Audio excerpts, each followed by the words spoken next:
वक्त बाकी है। देश का चुनाव आयोग विधानसभा चुनाव की तारीखों का घोषणा करने ही वाला है। अब माना जा रहा है कि जम्मू कश्मीर और हरियाणा के लिए चुनाव की तारीखों की घोषणा हो जाएगी।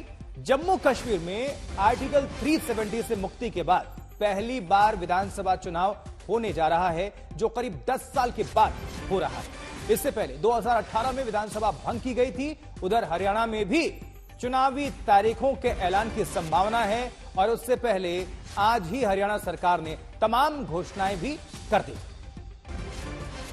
तो अब से थोड़ी देर के बाद, लगभग 2.5 घंटे के बाद चुनाव आयोग प्रेस कॉन्फ्रेंस करेगा और जम्मू कश्मीर समेत हरियाणा के विधानसभा चुनाव की तारीखों का ऐलान करेगा। जम्मू कश्मीर में चुनाव घोषणा से पहले बड़े तबादले भी हुए हैं, ये भी बता दें। जम्मू कश्मीर से बड़ी खबर यह भी है कि चुनाव की तारीखों के ऐलान से पहले ही बड़े पैमाने पर तबादले हुए हैं। देखिए, करीब 200 अफसरों के तबादले किए गए हैं, जिसमें डीएम से लेकर एसपी तक शामिल हैं।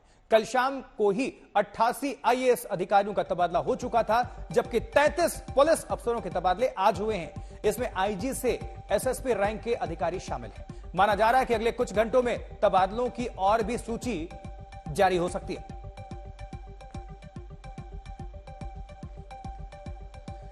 हमारे संवाददाता मीर फरीद श्रीनगर से हमारे साथ हैं।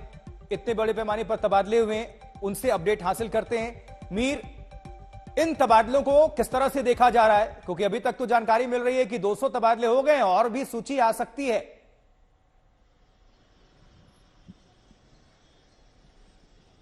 जी बिल्कुल, ऑलरेडी अगर आप नेशनल कॉन्फ्रेंस की बात करें तो उंगलियां उठनी शुरू हो गई हैं। उमर अब्दुल्ला ने ट्वीट में कहा है कि आखिर रात को जो है क्या जरूरत पड़ी कि सेक्रेटरीट में फोन गए, और बिल्कुल ऐसा लगता है कि यहाँ की सरकार को कोई अंदाजा नहीं था कि इलेक्शन कमीशन ऐसे डेट्स निकालने वाला है। और रात में ही जो है पुलिस ऑफिसर्स के और जो बाकी सिविल एडमिनिस्ट्रेशन है उनके तबादले किए गए हैं, ट्रांसफर की गई है। और उन्होंने इलेक्शन कमीशन की तरफ जो है गुहार लगाई है कि वो इसमें देखे और इसकी जांच करे कि आखिर ऐसी क्या जरूरत पड़ गई कि रातों रात इतने बड़े पैमाने पे रिशफल है। और कहीं ना कहीं से भनक आ रही है कि ऑफिसर ऐसे पोस्ट किए जा रहे हैं जिससे किसी पार्टी, किसी खास पार्टी को फायदा हो। तो ऑलरेडी इन तबादलों पे कंट्रोवर्सी, नेशनल कॉन्फ्रेंस के जो वाइस प्रेसिडेंट है उमर अब्दुल्ला, उन्होंने सवाल उठाया है और ऐसा लगता है इसके बाद शायद बाकी पार्टीज भी जो है इस मैदान में कूद जाएं। लेकिन बड़े पैमाने पे तबादले, और अगर आप मेन जो कोर आईएएस और आईपीएस ऑफिसर रहते हैं, जो डिस्ट्रिक्ट डीएम्स हैं, डिस्ट्रिक्ट एसएसपीज हैं, और अगर आप टॉप लेवल की बात करें तो जो रेंज डीआईजीज हैं, आईजी, सीआईडी है, और ये सब तबादले हुए हैं और नए ऑफिसर्स को जो है लाया गया है कई जगह पे। तो अभी सूत्र ये भी कह रहे हैं कि शायद अगले 1-2 घंटों में एक और सूची बाहर आए ट्रांसफर्स की। तो मैसिव रिशफल है, पूरा जो है एडमिनिस्ट्रेशन को हिला दिया है, चाहे पुलिस की बात करें या फिर जो सिविल सर्विसेज हैं उनकी बात करें। तो ये सब अभी हो रहा है, लेकिन चुनाव आयोग जो है इलेक्शन डेट्स बाहर आने वाली है। यहाँ की पार्टीज पहले ही एंटिसिपेट कर चुकी थी क्योंकि एक बहुत इंपॉर्टेंट बैठक हुई थी। जी मीर, अब हमारे साथ जुड़े रहिए, दोबारा आपका हम रुख करते हैं। कुछ घंटों का वक्त शेष है। दोपहर 3 बजे चुनाव आयोग विधानसभा चुनाव की तारीखों की घोषणा करने वाला है। उम्मीद लगाई जा रही है कि हरियाणा के अलावा जम्मू कश्मीर में विधानसभा चुनाव की तारीखों की घोषणा हो सकती है। अब यूं तो भारत जैसे देश में देखिए सालों भर किसी ना किसी राज्य में चुनाव होते रहते हैं, लेकिन जम्मू कश्मीर के लिए इस विधानसभा चुनाव की विशेष अहमियत है। 10 साल बाद जम्मू कश्मीर में पहली बार विधानसभा चुनाव होने जा रहे हैं, वो भी आर्टिकल 370 की बेड़ियों से आजाद जम्मू कश्मीर पहली बार अपनी सरकार चुनेगा। मीर फरीद हमारे सहयोगी, हमारे संवाददाता जुड़े हुए घाटी से, हम रुक करेंगे। लेकिन ये 3 तस्वीरें देख लीजिए। जम्मू कश्मीर में चुनाव 10 साल के बाद ये दिन आया है। हरियाणा में भी चुनाव आज ही होगा ऐलान। चुनाव आयोग की प्रेस कॉन्फ्रेंस दोपहर 3 बजे। रिपोर्ट दिखाते हैं।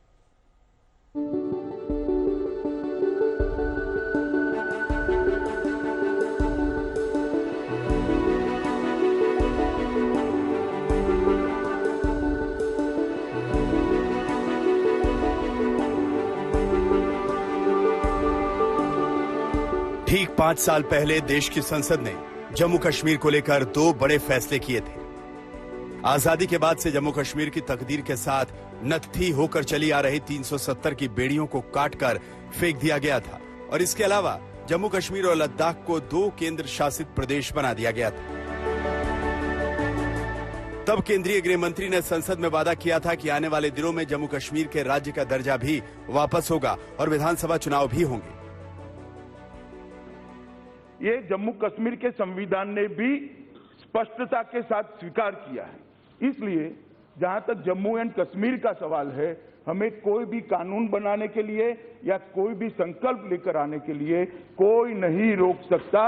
इस देश की संसद को संपूर्ण अधिकार है और ये अधिकार के तहत कैबिनेट की अनुशंसा पर राष्ट्रपति महोदय की मंजूरी से एक काम दोनों चीजें में लेकर यहां पर उपस्थित हूं।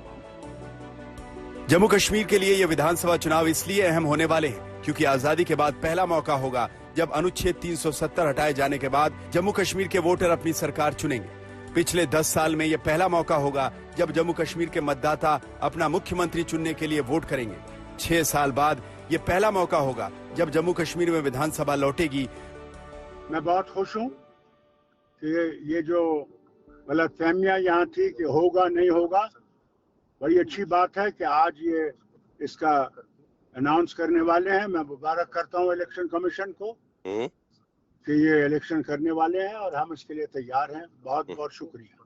तो फारूक साहब, मुझे एक चीज बताइए कि क्या आप स्वयं चुनाव लड़ेंगे? क्योंकि उमर अब्दुल्ला साहब ने तो कहा है कि वो स्वयं चुनाव नहीं लड़ेंगे। मैं तो लड़ रहा हूं। आप स्वयं लड़ेंगे? और क्या। फारूक अब्दुल्ला ही नहीं, जम्मू कश्मीर के बाकी क्षेत्रीय दल भी इस चुनाव का बेसब्री से इंतजार कर रहे थे। पैंथर्स पार्टी ने तो सुप्रीम कोर्ट में ही जल्द चुनाव कराने की गुहार लगा दी थी और इसके बाद दिसंबर 2023 में सुप्रीम कोर्ट ने आदेश दिया था कि जम्मू कश्मीर में 30 सितंबर 2024 से पहले विधानसभा चुनाव हो जाने चाहिए। श्रीनगर से अशरफ वानी के साथ संजय शर्मा, दिल्ली, आज तक। तो नेशनल कॉन्फ्रेंस से फारूक अब्दुल्ला क्या कह रहे हैं, आपको सुनाते हैं।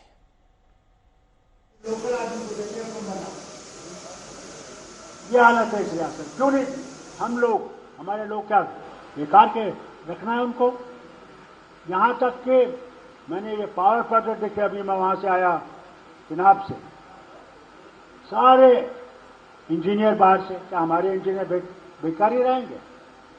बल्कि मैंने तो एक 9 प्रोजेक्ट थे, उन्होंने कहा देखो जी, हम चाहते थे काउंटर गारंटी कि हम बाहर से पैसा लाएं आधे % पे। उसके लिए गवर्नमेंट ऑफ इंडिया, हुकूमत हिंदुस्तान देती थी आपको कि हम इसको बेयर करेंगे, हम इसका ख्याल रखेंगे। तो कुमारमंगलम थे उस वक्त वजीर, उन्होंने कहा फारूक ये आपको नहीं देंगे, आप 2 खुद बनाइए और बाकी 7 हमें दीजिए, हम इन 7 को बनाएंगे, इसको चलाएंगे, अपना पैसा वापस ले लेंगे और फिर आपके हवाले कर देंगे। आज इस हुकूमत ने सारा कुछ फेंक दिया। हमारे पास बिजली नहीं है। हमारी बिजली ये राजस्थान को देने वाले हैं, हमारी बिजली ये यूपी को देने वाले हैं और हम बिजली के बगैर रहेंगे।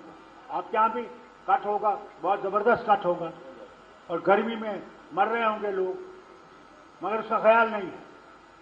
ये बदलाना पड़ेगा।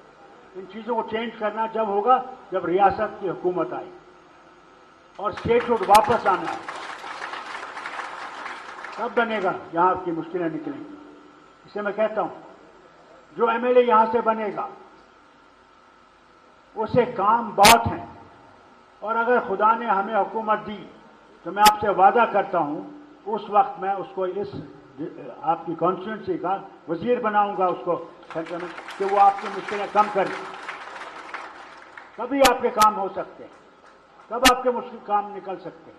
और दूसरी बात, जिस जमात से ये आ रहे हैं उनने सिर्फ नफरत फैलाई, हिंदू को अलग किया, मुसलमान को अलग किया, सिख को अलग किया, ईसाई को अलग किया।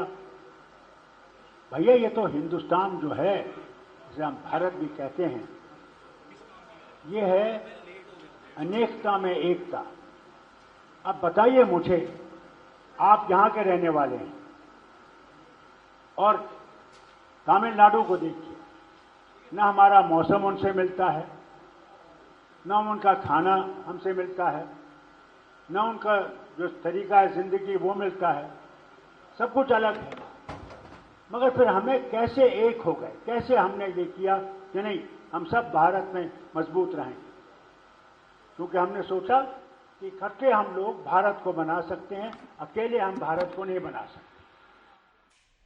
तो फारूक अब्दुल्ला को सुन रहे हैं, सियासी मोड में बिल्कुल आ चुके हैं पूरी तरह से। अब देखिए जरा कुछ और डिटेल्स आपको पहुंचा दें, जानना जरूरी है कि कब कब किस तरह से चुनाव लड़ा गया है। देखिए जरा, अब की बार 90 सीटों पर चुनाव है, जन्नत में जमहूरियत। लेकिन जम्मू कश्मीर में होने जा रहा जो विधानसभा चुनाव है, आज तक हुए तमाम चुनाव से अलग है, जुदा है, अहम, और इसका दूरगामी असर भी दिखने वाला है। जम्मू कश्मीर की सियासत को बदल कर रख देने वाला जो फैसला 5 साल पहले संसद ने किया था, उसका जमीन पर कितना असर हुआ है, यह इसी चुनाव के नतीजों के बाद पता चलेगा। वैसे इस बार के चुनाव पर नजर डालें तो देखिए, जम्मू कश्मीर में कुल 90 विधानसभा सीटों पर चुनाव होने जा रहे हैं। इसमें जम्मू डिवीजन में 43 सीटें हैं और कश्मीर डिवीजन में 47 सीटें हैं, और इनमें से अनुसूचित जाति के लिए 7 और अनुसूचित जनजातियों के लिए 9 सीटें रिजर्व रखी गई हैं। अब यह भी समझना जरूरी है कि नई सूरत में जम्मू कश्मीर की चुनावी सियासत पर डीलिमिटेशन का क्या असर पड़ने वाला है, क्योंकि जम्मू और कश्मीर डिवीजन के अंदर पड़ने वाले विधानसभाओं को देखें तो पहले जम्मू में 37 सीटें थीं, जो कुल विधानसभा सीटों का 44.6% थी, और कश्मीर में 46 सीटें थीं, जो कुल विधानसभा सीटों का 55.4% थी।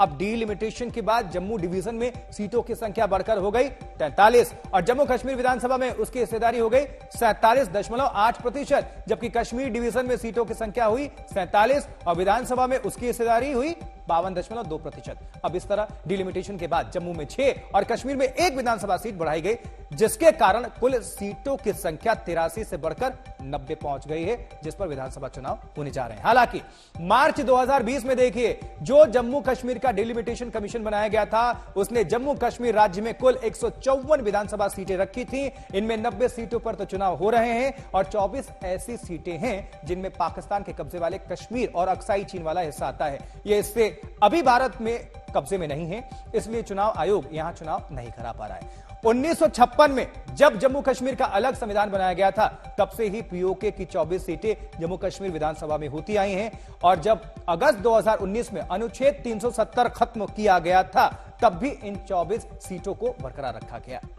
हालांकि जम्मू कश्मीर में सियासत डीलिमिटेशन को लेकर भी होती रही, और जम्मू में सीटें बढ़ने के बावजूद कश्मीर में मुकाबले 1 सीट कम ही है। लेकिन पीडीपी जैसे दलों का आरोप है कि जम्मू कश्मीर की पुरानी विधानसभा ने 2026 में परिसीमन का प्रस्ताव पास किया था, उसे दरकिनार करके समय से पहले डीलिमिटेशन करा दिया गया।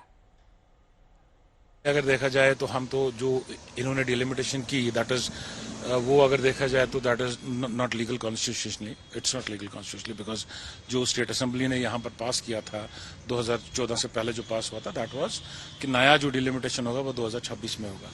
अब जैसे भी इन्होंने पार्लियामेंट में लॉज चेंज करके, जो भी इन्होंने कानून चेंज करके वो इन्होंने नए सिरे से डिलिमिटेशन किया। So we have just main points कि एक तो डिलिमिटेशन एंड देन सेकेंड कि there should be free and fair elections, जो बहुत जगह लास्ट इलेक्शन में भी देखा गया था कि कहीं स्लो वोटिंग हो रही थी, कहीं फास्ट वोटिंग हो रही थी। तो वो चीजों का ध्यान रखना, and that can be taken care by government of India itself. We can not do anything in that. Thank you.